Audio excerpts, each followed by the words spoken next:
Hello, bienvenue sur Hors-Champ. Aujourd'hui, on reçoit Valentine Corral, qui est réalisatrice, scénariste et productrice. Elle est née à Neuchâtel et très tôt, elle développe une sensibilité artistique nourrie par la musique, puis par l'image et la narration. Après une formation en travail social, elle choisit un chemin plus incertain, celui de la création. Autodidacte, elle écrit, réalise et produit. Elle co-signe plusieurs courts-métrages remarqués en festival. En 2023, elle réalise Toubab, sélectionnée et primée dans plusieurs festivals internationaux. Aujourd'hui, elle développe son premier long-métrage. Donc aujourd'hui, on va parler de parcours, de son parcours, de ses choix, de ses doutes également, et de ce qu'on ne voit pas forcément à l'écran, d'où Hors-Champ. Donc bienvenue à toi, Valentine de Hors-Champ. Merci d'être là. Merci de nous accueillir chez toi aujourd'hui. Avant qu'on rentre dans le vif du sujet, j'aimerais te demander qui tu es, en dehors du cinéma, en dehors de tes titres. Qu'est-ce que tu peux me dire de toi, de qui tu es et un peu d'où tu viens en complément de ce que je viens de citer? Alors déjà, merci de l'accueil, même si c'est chez moi. Merci à toi. Et puis, écoute, beaucoup de choses, j'ai envie de dire. Au-delà de tout ça, j'ai eu une éducation très sur l'art, beaucoup sur la culture. Donc, une maman et un papa qui étaient beaucoup sur la musique déjà, surtout ma maman. Donc elle m'a beaucoup apporté la musique, j'en ai fait aussi, donc j'ai commencé par le piano. Ensuite, je suis partie sur le chant de jazz. Et c'est vrai que la musique, ça a une passion qui prend tout le corps, qui t'amène aussi dans différents mondes. Et avec le temps, après la musique, dans mon adolescence, l'image a commencé à m'intéresser. Ma mère m'a offert mon premier appareil photo. Et là, j'ai commencé à faire des photos, j'ai commencé à faire aussi des petits films de mes voyages, toujours en mettant la musique devant, en essayant de jouer entre images et musique. Et puis voilà, avec le temps, à un moment donné, il fallait se mettre aussi à l'écriture, pour pouvoir mettre un ensemble de toutes ces passions communes, en fait.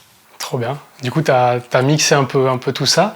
Puis à quel moment la vidéo, du coup, elle est venue pour toi s'inscrire? Alors la vidéo, elle est vraiment venue avec cette première caméra, appareil photo que je reçois. Mon beau-père est aussi photographe, donc je suis aussi reliée à tout ça. Il me prend en photo, il prend ma mère, il prend la famille, il fait aussi des photos de voyage, donc je suis aussi très proche de ça assez vite. Et puis je crois qu'à un moment donné, la photographie devenait presque trop technique pour moi, je sais pas, j'avais sûrement pas la connaissance, mais j'avais envie que ça bouge à un moment donné, et sur des détails, je suis quelqu'un qui adore la nature aussi, donc pour moi ça a commencé en fait avec ça, c'est-à-dire ça a vraiment commencé avec la nature, où j'ai une goutte qui tombe, je trouve ça poétique, je trouve ça beau, et du coup je me disais la goutte qui tombe en photographie tu la vois pas. Tu verras soit le début, soit la fin, et le mouvement, en fait, je le trouvais intéressant. Et c'est vraiment venu avec le temps, j'imagine aussi avec les technologies qui évoluent et tout. Et après, j'ai rencontré une amie qui m'a clairement, qui était aussi un peu dans le même monde que moi, qui a fait que, un soir, on s'est dit, vas-y, on essaye juste de voir déjà ce qu'on est capable de faire chacune. Chacune, on avait notre caméra, et puis un après-midi, on s'est retrouvés sur la plage, vers le Léman, pour tester les caméras, le mouvement, et voilà. Génial. Vous avez commencé du coup à vous filmer l'une l'autre avec une base d'histoire que vous aviez créée ensemble ou... Alors même pas, on est vraiment partis les deux sans projet, sans rien. Comme tu dis, on s'est photographié, on s'est filmé. Je veux dire, de nouveau, on est allé au bord du lac, l'eau qui va sous les pieds, des choses vraiment tout à fait, j'ai envie de dire artistiques, plus qu'une histoire qui est vraiment racontée à ce moment-là. Et puis en fait, avec le temps, on a un peu tout fait à l'envers. C'est-à-dire qu'on a démarré par se dire il faut qu'on trouve un festival qui va nous donner une thématique. Du coup, on est tombé sur le festival du Havre, rien à voir, qui donnait une thématique de policier, de polar. Et c'est comme ça qu'on a écrit notre première histoire, c'est comme ça qu'on a écrit notre premier court-métrage, qu'on a réalisé notre premier court-métrage. Totalement autoproduit, totalement autodidacte, que les deux avec ses parents, en prenant les acteurs qui étaient nos amis. Et puis c'est vraiment comme ça qu'en fait on a fait notre premier court-métrage en fait. Du coup, à quel moment tu as senti que la création, c'était vraiment une évidence pour toi, ou parce que ça a été un à côté un moment, puis il y a un moment ça a basculé, tu t'es dit vraiment, ça fait partie de moi? Ouais, pour moi, si tu veux, en tout cas, la création, elle fait partie de mon éducation. Donc, en fait, j'ai une mère qui est très artistique, qui fait des cartes, qui fait du piano, je veux dire, donc, on a toujours baigné là-dedans, dans la famille, si tu veux. Donc, c'était pas un objectif ou un projet à ces moments-là, mais en fait, ça fait partie de moi. C'est-à-dire depuis que la créativité fait partie de moi depuis toujours.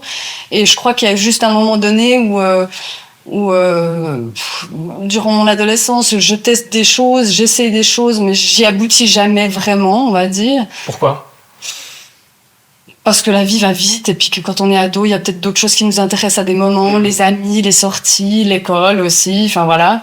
Et puis je pense que vers ma vingtaine, à un moment donné, on se dit ok.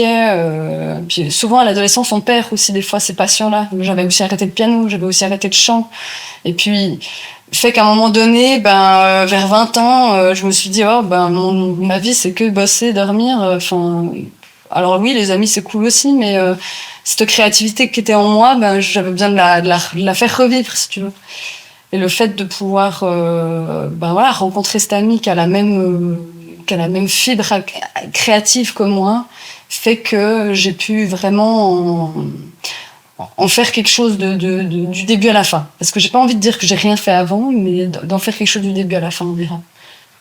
Et le creux que tu as eu, du coup, en années, ça représente combien? Tu saurais dire à peu près? Je dirais peut-être 5 ans, 6 ans. Où en fait, je parlais de l'école, mais j'ai aussi une grande carrière sportive à côté, qui fait qu'à un moment donné, faut faire des choix. Et que entre le sport et la créativité, c'était le sport à ce moment-là qui a pris le dessus. Donc j'ai fait aussi toute une carrière un peu sportive avant, qui s'est arrêtée vers mes 18-20 ans aussi. Donc tu vois, le moment où ça s'arrête, il fallait revenir à l'essentiel que j'avais déjà et me dire maintenant il faut que je recrée quelque chose. Bien sûr. Si tu veux. Du coup, ce que tu fais maintenant, c'est une sorte de marathon aussi, hein, ce domaine artistique dans lequel tu es. Ça, c'est sûr. Puis en même temps, je sais pas si je verrais ça comme un marathon ou plutôt comme une aventure. Parce que le marathon, il y a un début, une arrivée. Je sais pas si l'aventure, il y a toujours un début et une arrivée, mais en tout cas, il y a des expériences qui se vivent. Et c'est ça qui est enrichissant, qui est nourrissant, en tout cas pour moi. Et du coup, aujourd'hui, dans ta phase de carrière, je dirais, tu es plus dans une construction ou dans une réflexion, remise en question? Comment tu te situerais par rapport à ça? Alors, je dirais que je l'ai eu, la remise en question, à la fin de notre dernier court-métrage Toubab, où c'était notre premier court-métrage produit, et où, la suite des choses, c'est que t'en écris un long par la suite. Et puis, on s'est séparés avec ma partenaire, qui fait que, il y a un moment donné où on se retrouve seul aussi, puis on se dit, ok, maintenant, je vais construire quelque chose seul. Donc, je dirais que cette année-là, j'ai eu une année où j'ai dû me remettre en question. J'ai aussi cherché plein d'idées pour pouvoir écrire des choses qui me plaisaient, des choses qui me plaisaient pas. Et puis après, avec le temps, et là, je dirais que je suis plutôt en phase de construction, c'est-à-dire que je suis vraiment là, je suis sûre de ce que je veux montrer, ou je suis sûre que je sais pas si je suis sûre que de ce que je veux montrer, parce qu'on n'est jamais sûr, mais... En tout cas, communiquer dans le message. Voilà, communiquer via ce biais-là, ça c'est sûr qu'aujourd'hui, je suis assez sûre que je vais le faire comme ça. Excellent.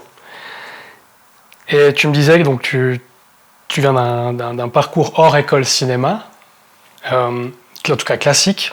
Qu'est-ce qui t'a donné un peu cette liberté? C'est justement tout ce qui t'a inspiré durant ton enfance. Comment t'as su faire ce chemin finalement sans faire une école concrètement?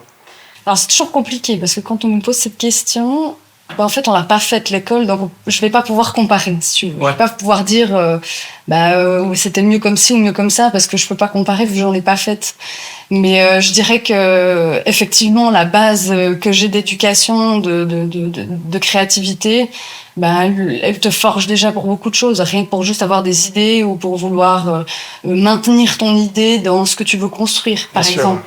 Maintenant, j'ai perdu le fil.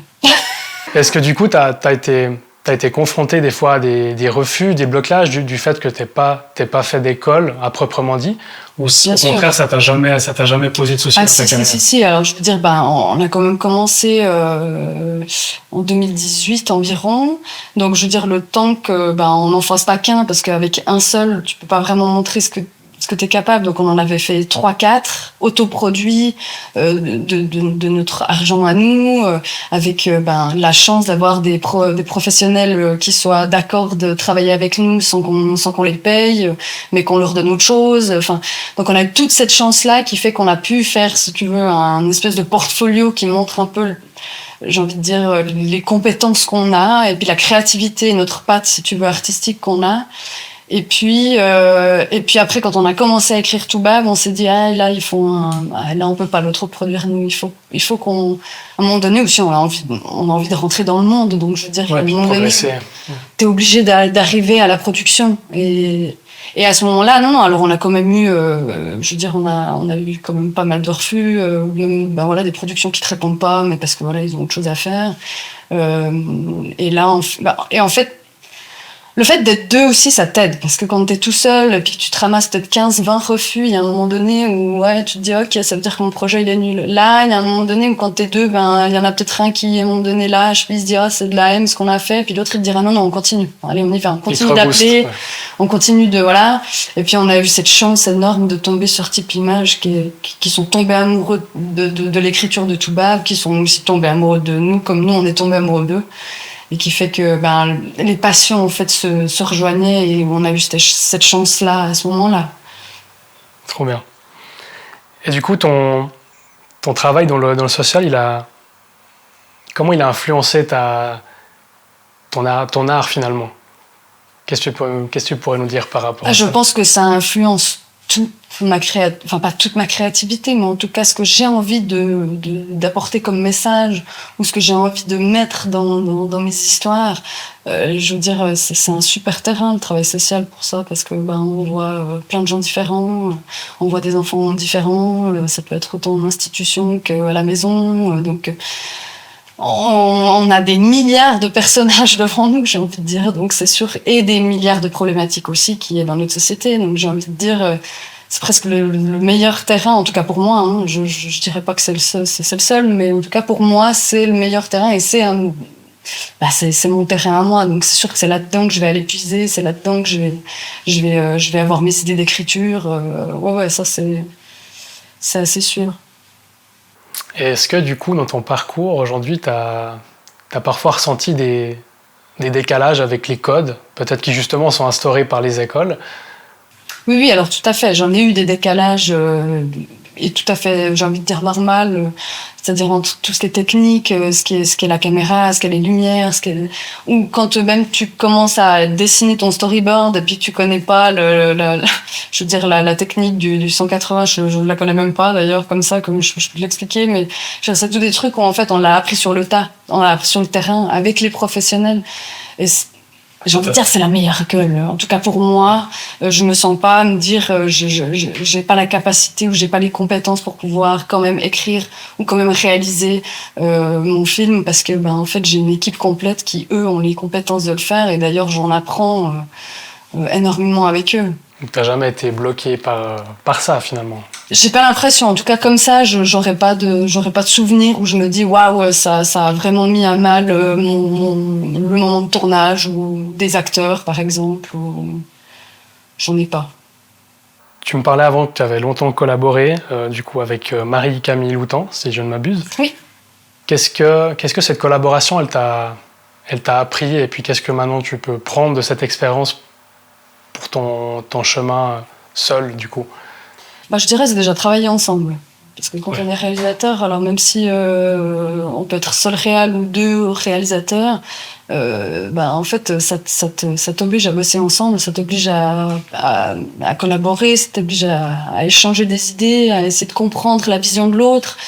Je dirais que c'est surtout ça qui fait qu'à un moment donné, puis après avec le temps, le fait de s'être séparés, c'est aussi à un moment donné, moi, prendre plus de confiance sur ce que j'ai comme base, puis ce que j'ai appris avec elle, puis me dire, bah, mais je peux y arriver aussi seule, quoi. Mais je dirais vraiment que le fait de travailler ensemble, c'est vraiment ça qui m'a apporté le plus. C'est que tu échanges des idées et puis tu essaies de comprendre la vision de l'autre. Tu les confrontes et puis Tu les confrontes, tu essaies de comprendre pourquoi l'autre il est pas d'accord avec toi, puis après il y a jamais de mauvaises idées non plus, c'est-à-dire quand même une idée qui est banale ou qui est peut-être bête sur le coup, ben en fait elle va t'amener à une autre idée qui va être incroyable. Donc je dirais que c'est surtout ça qui m'a apporté, c'est de me dire qu'il y a jamais aucune idée qui est merdique, parce que même si tu commences par quelque chose qui est simple et nul, ben ça va te cheminer à quelque chose qui sera mieux ou qui sera plus satisfaisant pour toi ou pour l'écran ou pour même les autres professionnels qui travaillent avec toi. Puis quelque part, ça reste aussi subjectif, finalement. On aime ou on n'aime pas. Après, c'est ton histoire. C'est tout à fait ça. Et en même temps, quand t'écris ensemble, nous, c'est vrai que c'était hyper naturel. On n'a jamais C'est très rare qu'on ait eu des moments où pendant des heures, on a dû se mettre d'accord sur ah non, mais ce personnage, il faut pas qu'il s'appelle comme ci, ou ce personnage, il peut pas fonctionner comme... Je sais pas, on a eu cette chance peut-être là aussi de se dire, mais en fait, c'est assez naturel, et puis c'est très rare qu'on soit vraiment opposés. Mais c'est aussi parce que peut-être qu'on a fait on a fait aussi tout un parcours où on a grandi ensemble, et puis ça aide peut-être.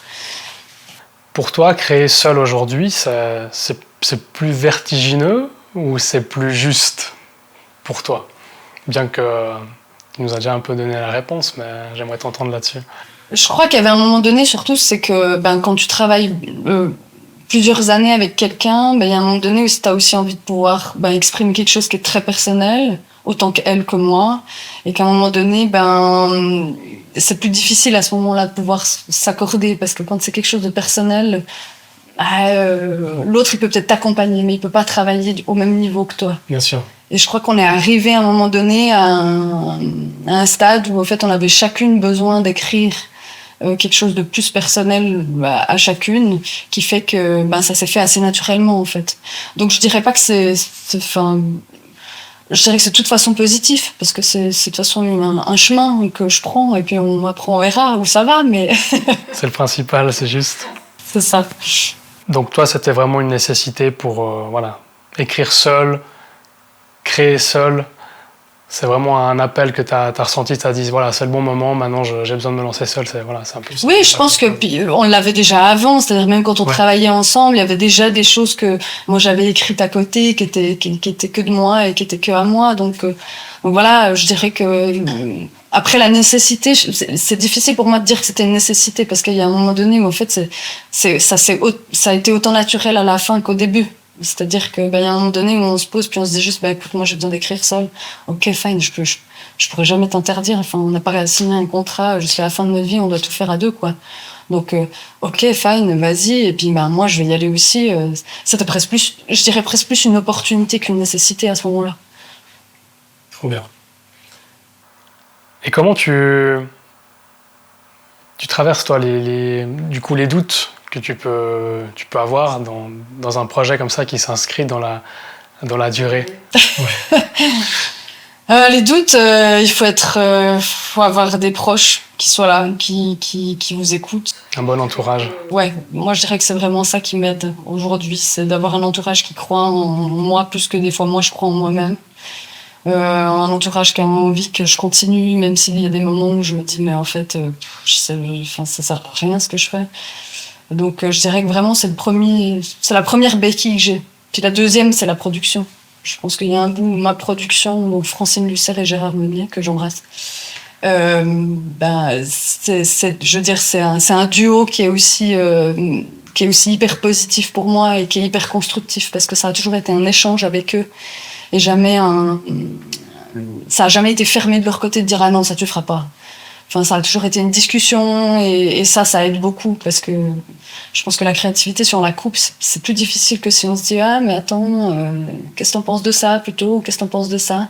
Et là, ça fleurit plus vite que quand on dit non, ça c'est de la merde. Ça te nourrit en quelque sorte en fait. Oui, moi, alors chaque fois que j'ai des discussions avec eux ou même avec mon entourage, justement, ça va vraiment beaucoup plus ça va me fleurir dans la créativité que j'ai, qui peut momentanément ne plus être là à ce moment-là. Parce que bien sûr que ça arrive, on commence à écrire, puis d'un coup on est là, je sais plus ce que c'est la suite, je sais pas pourquoi ce personnage doit être comme ça, est-ce que je le vis plutôt comme ci, comme ça. Puis alors moi j'ai vraiment ce problème j'aime beaucoup de choses différentes, donc que se caler sur un truc, c'est difficile des fois. Donc ma prod aussi m'aide à me dire, non mais en fait là, concentre-toi sur ce que t'as pris là, parce que ça c'est bien. C'est tout cet ensemble-là qui te donne l'élan d'avancer, ça te nourrit, c'est ça qui te... Je dirais que c'est la première béquille que j'ai. Après, la base, c'est quand même moi. Ouais. Enfin, je l'espère. C'est le message que j'ai envie d'apporter quand même. C'est, oui, je suis confrontée dans un métier avec plein de choses qui se passent, avec des problématiques sociétales qu'on a dans le monde entier. Et ça, c'est sûr que c'est la première, j'ai envie de dire, la première motivation qui me fait que j'ai envie d'écrire et de réaliser un film. C'est pouvoir faire parler un bout quelqu'un. C'est qu'une personne a vu le film, qui se dise ah ouais, je l'avais pas vu sous cet angle-là, ou ah tiens, je suis pas tout à fait d'accord avec ça, parce que c'est ok de pas être d'accord pour moi, mais c'est ça qui me motiverait le plus, qui me motive le plus dans mon écriture et dans ma réalisation. Éveiller les consciences. Ouais, ou juste présenter quelque chose, et puis tu prends ou tu prends pas, t'es d'accord ou t'es pas d'accord, et puis après on peut discuter si t'as envie, mais voilà, je dirais que c'est vraiment dans ce sens-là. C'est quoi les activités que tu pratiques hors création qui t'aident aussi à rester sur tes rails, sur ton chemin artistique? Je fais du sport quand même encore. Même si alors non, beaucoup je peux pas, parce que quand on travaille à côté, plus réalisation, plus faire beaucoup de sport, ce serait pas possible. Mais je dirais que c'est le sport, c'est la lecture. Je lis aussi beaucoup. Ce qui m'aide aussi, j'ai envie de dire, à des fois à prendre de la distance sur ce que je suis en train de faire, puis en même temps me nourrir, tout simplement, me divertir. Et puis bien sûr, regarder des films. Même si ça fait partie un bout de mon métier, ça reste un divertissement. Aller au cinéma, regarder des films, voir plein de couleurs différentes dans le monde entier, parce que les films, pour moi, c'est un peu plein de couleurs différentes, plein d'histoires différentes qui font que on peut toujours se dire qu'il y a quelqu'un d'autre que nous dans le monde qui vit autre chose. Et selon ton regard, qu'est-ce que les gens ici en Suisse ne comprennent pas du métier de réalisatrice? Tu aurais des points qui te viennent comme ça? Alors, je dirais que ce qui se passe en Suisse, c'est qu'on a déjà peu ce paysage-là qui est mis en avant. Cinématographique, tu dis. Voilà, ouais. Le paysage cinématographique, mais même l'artistique en général, j'ai envie de dire, que ce soit la musique, ou que ce soit les films, ou que ce soit même l'art, je veux dire la peinture, même l'écriture. Alors qu'il y a du talent. Alors qu'on en a, je dirais que c'est ça qui fait que on se retrouve face à des gens qui sont là, ah mais t'es réalisatrice? Mais t'as réalisé quoi? On ne te connaît pas. Bon, ça c'est normal. Donc limite les gens découvrent que c'est un métier, quoi. En tout cas, alors il y a un bout de ça, et puis mais vraiment, je pense que c'est vraiment ce côté suisse qu'on n'a pas l'habitude de se dire que ça existe chez nous, et que c'est autant intéressant que ce qui peut se passer à l'extérieur. Pour toi, c'est quoi? C'est culturel, ce fait-là, que les gens soient pas sensibilisés, ou ça vient de quoi pour toi?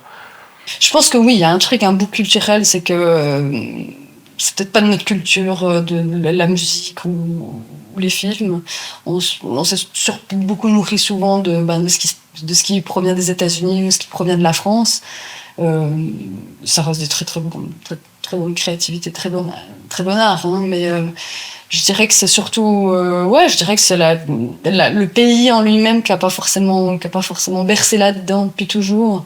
Puis après, c'est les possibilités qu'on donne aussi. J'ai l'impression aussi qu'on préfère aller chercher ce qui se passe ailleurs parce qu'on est persuadé que ça marche, qu'aller croire sur un truc suisse où on se dit ouais mais bon, les gens de toute façon ils s'y intéressent pas. Mais en même temps, si on ne le met pas en avant, comment les gens peuvent s'y intéresser?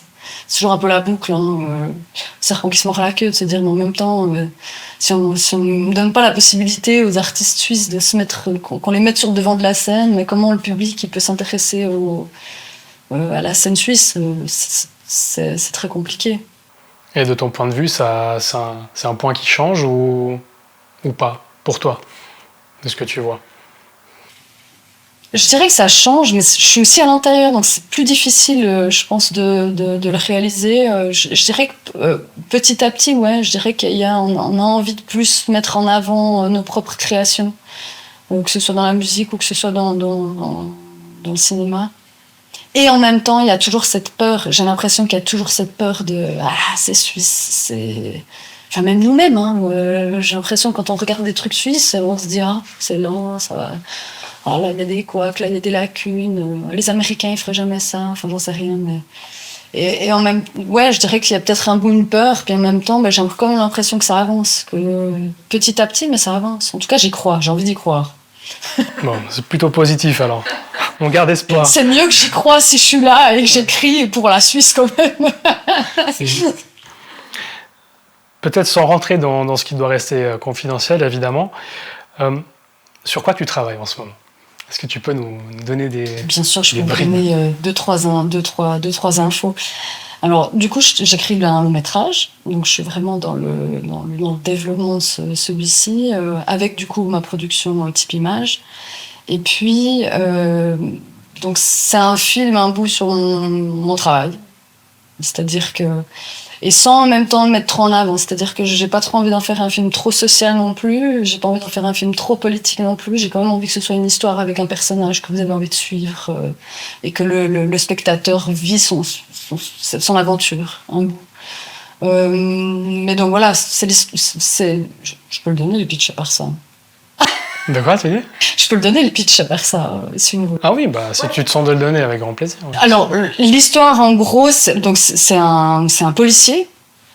Donc, c'est un film policier. Puis le pitch, plus ou moins, c'est l'histoire d'un détective, enfin, un inspecteur de police qui se retrouve sur une affaire, en fait, qui est un peu sordide. C'est-à-dire que c'est un enfant de 5 ans qui décède, en fait, dans un internat.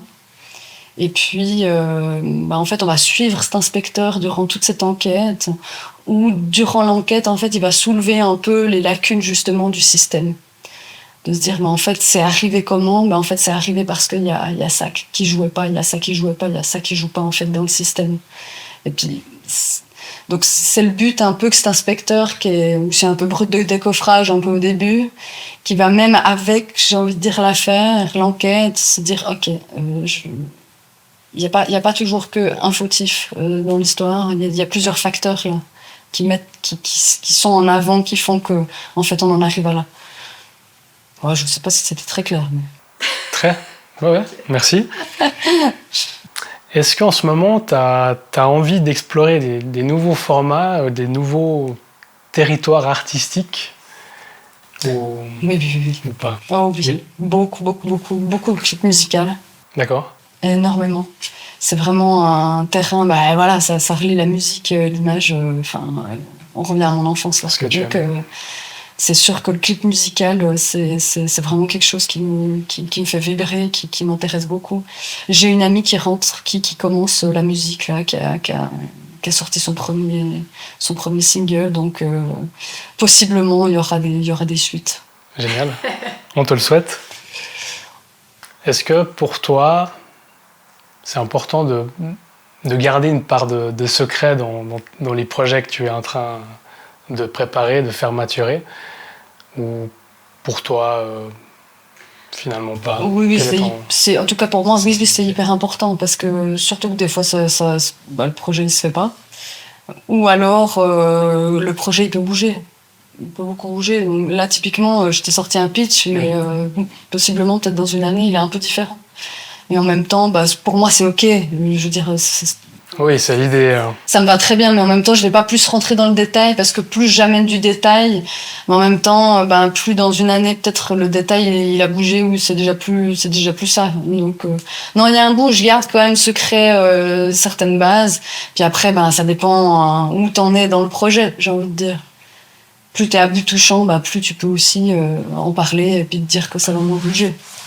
Du coup, Valentine, est-ce que il y a déjà eu une part de toi qui a voulu tout arrêter?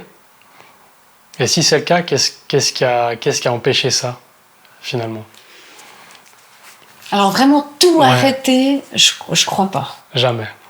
Je crois que je l'ai pas eu. Par contre, il y a eu des moments où je me suis questionnée sur le fait de est-ce que je vais y arriver. Ça, je l'ai eu. Mais vraiment me dire du jour au lendemain, non, c'est bon, j'arrête tout, je veux plus écrire, je veux plus réaliser. Je crois pas. Mais par contre, j'ai eu des downs, oui, ça c'est sûr, où je me suis dit, mais en fait, je suis pas assez bonne à ça, j'écris pas assez bien, parce que moi, je suis assez insupportable dans l'écriture, quoi. J'écris une phrase, elle me convient pas, je la réécris 50 fois, jusqu'à qu'elle me convienne. Et c'est tout ce qu'on me dit qu'il faut pas faire. Donc, et c'est assez juste, hein, mais, donc j'ai ce perfectionnisme de l'écriture qui fait qu'à un moment donné, il faut juste écrire et puis après tu reviendras dessus s'il faut. Mais voilà. Mais non, sinon j'ai pas eu de vrai down où je me dis j'arrête tout et je fais autre chose. Dans mon travail du social, oui. T'as voulu changer? Ah, dans le social, oui, plus d'une fois, se dire vas-y, je fais fleuriste un petit moment pour respirer un peu sur la violence du monde, oui, mais pas sur la créativité en tout cas. Tu parles de réussite. Pour toi, c'est quoi, du coup, réussir, selon ta vision? Alors déjà, là, juste concrètement, réussir, je dirais que c'est finir mon scénario. Et ce serait une réussite personnelle, déjà. Bien sûr. Ce serait déjà ça. Et ensuite, la réussite de la gloire, etc. Moi, j'ai jamais eu ça. D'ailleurs, j'ai pas du tout été éduquée là-dedans. Et presque trop dans l'inverse des fois, être même tellement humble que t'as aucune ambition et que tu te dis non c'est pas pour moi, j'y crois pas, j'ai pas envie. Mais par contre la réussite vraiment personnelle de me dire j'ai terminé un truc et voilà, ça existe et je peux le voir. En matière. Voilà, en matière, tout bab, ça a été ça, quoi. De se dire putain, on l'a écrit, on l'a réalisé, on a fait ce tournage et là on l'a devant nous, c'est difficile à y croire, ça prend beaucoup de temps à y croire, mais je dirais que c'est ça ma réussite que je souhaiterais pour moi. Et tu serais d'accord de nous expliquer un peu le travail social qui t'occupe maintenant, en ce moment, au parallèle de tout ça? Moi, je suis assistante sociale de la protection des mineurs, donc c'est pas très drôle, en général on nous fuit assez vite quand je dis ça. Mais voilà, c'est un métier que j'ai commencé il y a 1 année et demie, parce qu'avant j'étais éducatrice dans les foyers, aussi en garderie, j'ai travaillé dans plein d'endroits différents dans le travail social. Et là vraiment, c'est un travail beaucoup plus fin, où on a une beaucoup plus grosse responsabilité, c'est-à-dire que ben voilà, c'est suivre des parents dans l'éducation de leur enfant sur ben voilà, on parle clairement de maltraitance et sous toutes ses formes diverses, donc on est quand même sur du lourd en termes psychologiques, émotionnels, et donc l'idée c'est vraiment de pouvoir travailler avec le parent et en même temps des fois ben, quand le parent n'est pas d'accord, ben, on doit quand même être là et cette position là moi je la trouve hyper intéressante parce qu'en même temps ben, il faut qu'on s'allie à eux, il faut qu'ils comprennent le sens de pourquoi on est là. Et puis en même temps, il y a des moments où on va dire, mais en fait, c'est comme ça. Et ça se discute pas à ce moment-là. Donc, ouais, c'est un travail qui me nourrit énormément parce que je peux pas dire que ça me nourrit pas, même si c'est drastique, hein, ce qui s'y passe le 3/4 du temps. Mais en même temps, je fais ça pour les gamins de base. Et pour autant, j'imagine, tu dois quand même prendre une certaine distance pour pas que ta sensibilité fasse non plus éponge avec tout ce que tu... Ouais, ça se travaille avec le temps.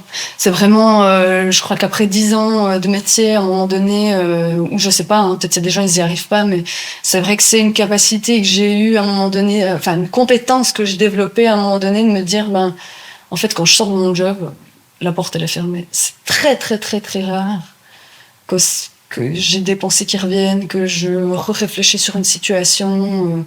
Alors aussi parce que le job que je fais à côté m'aide possiblement à passer à autre chose. Hein, c'est aussi une porte qui se ferme, et puis après j'en ouvre assez vite une autre et à rentrer dans mon monde à moi. Donc ça peut aussi beaucoup me ressourcer, on va dire. Finalement, ça te fait un équilibre avec tout ça, quoi. Tu sais que voilà.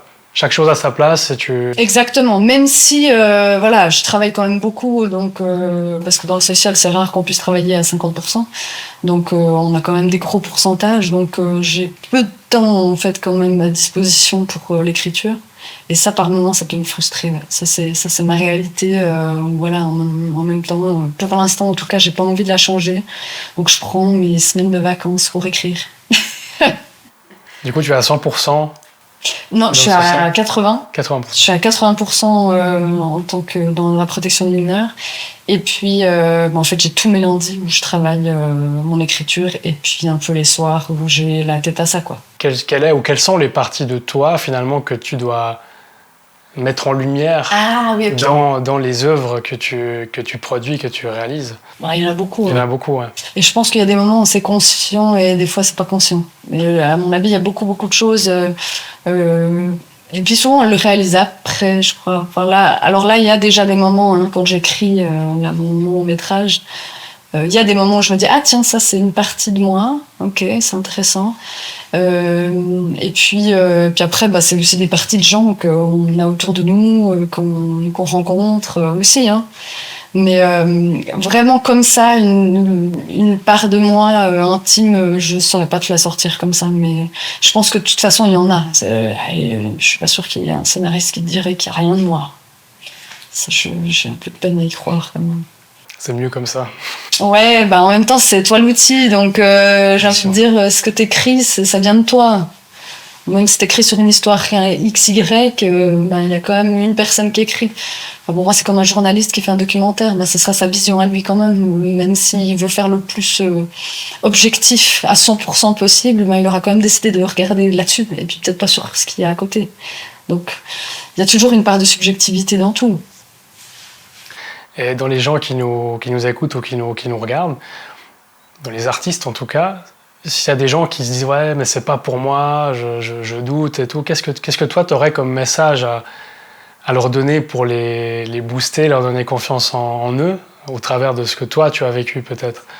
Tu dis donc que c'est des gens qui veulent devenir ou qui veulent faire de l'art et qui se sentent de pas être légitimes ou pas vouloir le faire. Exact, ou même devenir comme toi, réalisatrice, scénariste. Qu'est-ce que tu aurais comme message à leur donner pour leur donner confiance? Et puis finalement, tu es aussi une preuve vivante que tu peux travailler et puis faire de magnifiques projets artistiques. Qu'est-ce que tu aurais toi comme message alors? Alors le message que je leur donnerais, mais que je donne à moi aussi, parce que je suis en plein dedans, je dirais faut le faire.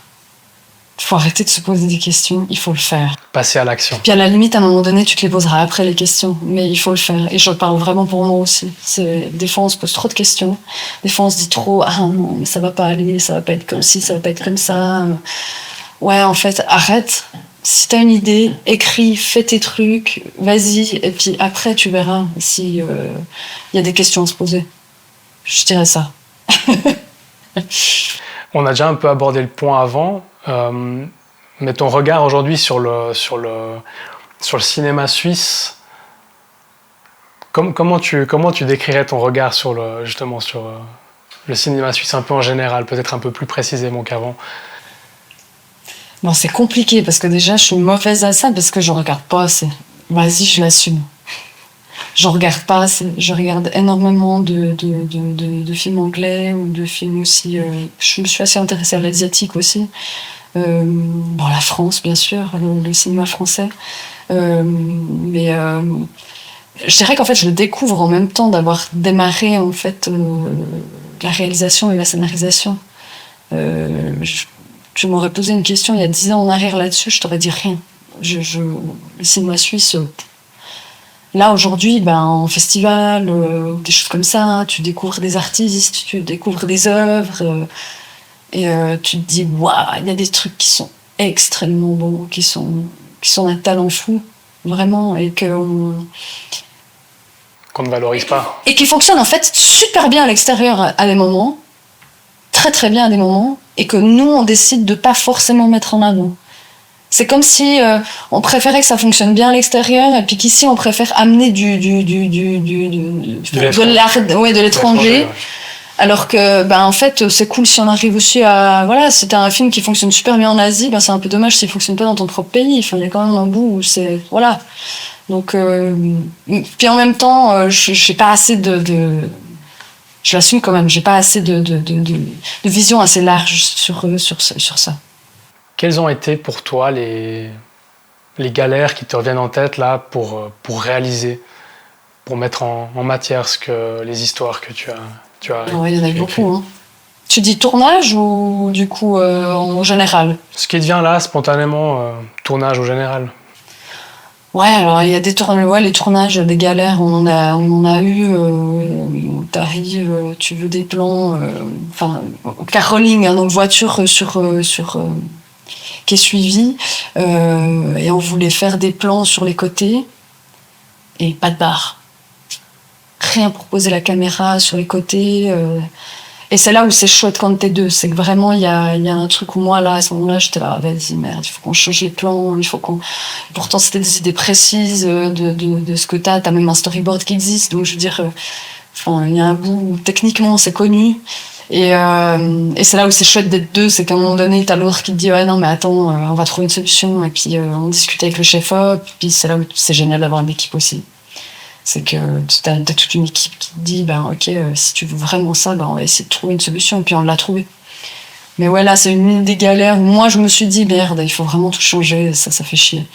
Et la force collective Et la force collective, ça toujours. Hein. Une fois de plus, c'est vrai. Ouais.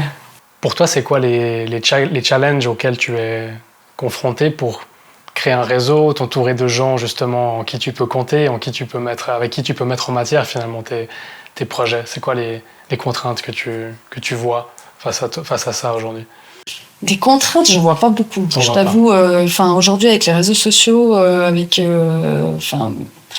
la communication qu'on a, je trouve que on n'a pas pris beaucoup de temps pour rentrer dedans, parce qu'on est très vite allé sur les réseaux sociaux pour aller chercher un caméraman, pour aller chercher un ingénieur son. Quand on était que quand on n'avait pas de production, on faisait ça. Donc en fait, il y a un moment donné où tu rencontres des gens, ensuite tu rencontres. Puis je crois qu'en Suisse, on a cette chance d'être petit aussi. C'est que notre monde du cinéma, il n'est pas énorme non plus. Donc ça me donne aussi beaucoup plus de possibilités à pouvoir rencontrer les gens, je pense. En tout cas, moi, j'ai cette sensation-là. Je ne sais pas si c'est vrai, mais j'ai cette sensation de me dire que j'ai pas eu énormément de difficultés à aller rencontrer un chef opérateur, quoi. Suisse. Ouais, c'était pas quelque chose d'impossible, même de le rencontrer, de discuter avec, et en même temps, je pense que les techniciens suisses, ils ont aussi envie de boulot. Donc, il y a un truc où aussi, on a tous besoin de la même chose, qui fait qu'à un moment donné, ça se rejoint. Puis c'est la passion qui anime tous ces gens. Oui, j'espère pour eux en tout cas. Mais oui, j'en ai les 3/4 des gens que j'ai rencontrés, c'est bien sûr, c'est des passionnés, parce que c'est sûr que surtout si tu démarres là-dedans, c'est pas avec ça que tu manges tout de suite. Donc en général, c'est ça qui t'anime en premier, puis c'est ça qui te rejoint. Ouais. Du coup, de l'ensemble de l'échange qu'on a eu là, s'il y a peut-être une phrase que tu aimerais partager, laisser, ça serait laquelle selon toi? S'il y a quelque chose qui te vient comme ça en tête. Que je crois que la créativité, tout le monde en a. Même ceux qui ne sont pas artistes et qui ne veulent pas toucher aux trucs créatifs, il y en a toujours partout. Dans la cuisine, dans le sport, il y en a partout. Mais les gens n'en ont pas forcément conscience. Alors je pense qu'une grande partie, on n'en a pas conscience, puis en même temps, c'est une faculté humaine où on est obligé de l'utiliser pour plein de choses. Même pour éduquer un enfant, on a besoin de créativité. Même pour discuter des fois avec un ami qui est au bout de sa vie, on a besoin d'utiliser de la créativité parce qu'on sait plus quoi lui répondre. Je crois que même si ça touche pas à l'art, tout le monde a de la créativité pour moi. Dans toutes circonstances, tu vas en tout cas à un moment donné l'utiliser. Quel est selon toi l'élément ou les éléments qui sont aujourd'hui manquants pour que le cinéma suisse puisse être enfin reconnu, déjà en Suisse et puis peut-être à l'international après? Je pense qu'il n'y a pas qu'une seule réponse déjà à ta question. Puis c'est sûr que ce ne sera pas la vérité ce que je vais dire, parce que c'est ma vision des choses. Mais comme ça, ce que je dirais, c'est que faudrait déjà y croire en nous. Collectivement, tu dis? Ouais, il faudrait déjà y croire, je pense, de se dire qu'on a envie... non, c'est pas le bon truc de dire d'y croire. Je dirais, non, c'est plutôt de se dire qu'on fait des belles choses et qu'en fait, il faut les mettre en avant, puis que ça fait partie de nous. Et je crois qu'on a un peu de la peine, et des fois c'est peut-être un peu politique. J'avais posé la question. Ouais. Des fois c'est peut-être un peu politique, tu vois, l'analyse elle vient quand je te parle. C'est peut-être un peu politique, c'est de dire à un moment donné on n'a pas trop envie de se mouiller. Moi qui fais un film d'une politique, par exemple, qui touche en tout cas une partie politique, je sais pas comment ça va être reçu, même juste pour avoir des fonds. Je sais pas à quel point on a envie de parler de trucs qui sont merdiques chez nous. Parce qu'on est la Suisse, parce qu'on est neutre, parce qu'on est beau, parce qu'on n'a pas de problème. Il y a une image. Il y a pas longtemps, il y a eu un truc drastique qui s'est passé, et puis alors d'un coup là on en parle, puis est-ce que vraiment le jour peut-être il y a un film qui sort là-dessus, est-ce qu'on aura vraiment envie de remettre les gens là-dedans? Je sais pas, mais je pense qu'il y a un bout peut-être politique là-dedans. Et donc pour moi c'est un bout. Est-ce que on a envie de présenter un peu les problématiques chez nous? De ce qui se passe, parce qu'en fait c'est ça le cinéma. Le cinéma il est politique. Faut pas dire que le cinéma n'est pas politique. C'est un art qui présente les choses qu'on vit, qui se passe dans le monde, qui se passe dans notre société. Donc s'il y a un bout, peut-être t'as pas envie de le mettre en avant, peut-être que t'as pas envie de montrer qu'il y a des problèmes chez nous. Une sorte de culture du tabou. Ouais, du tabou, de la peur, et puis de changer surtout cette belle image qu'on a. Pour toi, quels sont peut-être les éléments bloquants dans la perception des gens, dans leur culture, face à l'art, face au cinéma? Qu'est-ce qui bloque peut-être les consciences aujourd'hui chez les gens pour s'ouvrir justement à tout cet art, à tout ce talent qu'on a en Suisse? Je sais pas si c'est la peur. Et puis de justement salir peut-être un bout d'image. Mais pour le changer, pour moi, il faut vraiment. Et je pense que ça commence vraiment gentiment à vouloir changer ou en tout cas à montrer ce qui existe un peu chez nous. La manière, je dirais, c'est déjà pas partir. Prouver son art à l'étranger, tu dis, ou le faire en tout cas. C'est une question qu'on s'est déjà posée au tout début avec Marc et moi. On s'est dit, mais est-ce qu'on se casse? Parce que de toute façon, ici, ça fonctionnera pas. Il faut déjà rester. Je pense que le premier truc, c'est de rester chez nous. C'est pas de partir en Angleterre et puis se dire qu'en Angleterre, ça va mieux fonctionner. Parce qu'en même temps, si tu vas en Angleterre, c'est pas pour autant déjà que la Suisse, elle va parler de toi. Je crois qu'il y a des Suisses qui sont partis, mais c'est pas pour autant qu'on les idolâtre ici parce qu'ils sont ailleurs. Donc je dirais déjà ça, de pouvoir rester là, puis de continuer à y croire, en tout cas en tant qu'artiste, de ce que tu mets en avant. Puis après, il faut se battre sur la com, quoi. Il faut y aller. Je pense que sur la communication, on a plein de choses à faire en Suisse. Et il faut y aller, comme vous faites vous. On essaye. Ouais, hors champ, c'est ça l'idée. C'est des choses comme ça qui, à mon avis, peuvent aussi faire avancer les mœurs et puis les mentalités. C'est se dire que c'est de montrer que ça existe, c'est de montrer qu'on a envie d'être là, qu'on a envie de bosser pour notre pays, on a envie de montrer qu'il y a des choses qui se passent chez nous, et puis que ce soit multiculturel, parce que ça fait aussi partie de notre pays. Bien sûr. On a l'Allemagne, on a la Suisse allemande, on a la partie italienne, on a la partie romande, et puis aussi on a encore d'autres multiculturalités qui font qu'ils ont aussi plein de choses à raconter. Donc j'aurais envie de dire les médias, de vraiment pouvoir en tout cas le mettre en avant déjà via ça. Et pourtant, on entend régulièrement, en tout cas c'est mon point de vue, mais des fonds alloués pour le 7e art, l'artistique. Toi c'est aussi un écho que tu as, ou il y a des fonds qui sont là, mais ils sont peut-être mal distribués? C'est quoi ta perception de ça? En tout cas, j'ai pas l'impression qu'il n'y a pas de thunes. Maintenant, il y a une des problématiques en Suisse, c'est que, je veux dire, tu peux avoir... je pense qu'on est un des pays qui a peut-être le plus de production en Suisse par rapport aux autres pays aux alentours en Europe. Tu dis un ratio par rapport au nombre ouais, exactement. de scénaristes Non, vraiment les productions. Ouais. Vraiment les productions qui produisent les films. Je veux dire, on en a plein, mais c'est pas eux qu'on les font. Et donc, en fait, on va tous se retrouver au même fonds culturel. Et le fonds culturel, c'est comme un politique aussi. Donc je dirais que c'est là qu'il y a je suis pas sûre qu'on n'ait pas assez de thunes. J'ai pas envie d'y croire en tout cas. Et toujours vers ce cercle un peu fermé qui gravite sur lui-même et qui est un peu imperméable. Oui, puis j'ai vraiment envie de dire de pas trop parler de ce qui va pas. Et pour autant, quand tu vas à l'étranger, après on vient te dire que t'es parti à l'étranger. Ouais, il y a un peu ce... Ouais, puis en même temps, bah, t'as une reconnaissance. Enfin, je veux dire, Toubab, il a fonctionné dans des pays en Europe. Ici, on n'a pas été sélectionné en Suisse. Puis tu te dis, bah merde, c'est con. Enfin, on est quand même en train de se dire, mais dans d'autres pays, ils le trouvent incroyable, ce film. Et ici, ben, on nous l'a présenté. Oui, mais on vous le présente dans Panorama Suisse. Mais on décide pas trop de... Enfin, ouais, mais il y a trop de gens en sélection, il faut qu'on fasse des choix. Ok, d'accord. Après, je sais pas, je suis pas dans leur truc, j'ai pas envie de les blâmer non plus. Bien sûr. Mais en tout cas, c'est la sensation qu'on a à un moment donné, c'est de se dire, mais en fait, mon film, il fonctionne dans un autre pays, ils le trouvent hyper intéressant, mais dans le nôtre, ben, on va le trouver cool, mais on va le mettre un peu de côté, on va pas trop lui donner de prix non plus pour...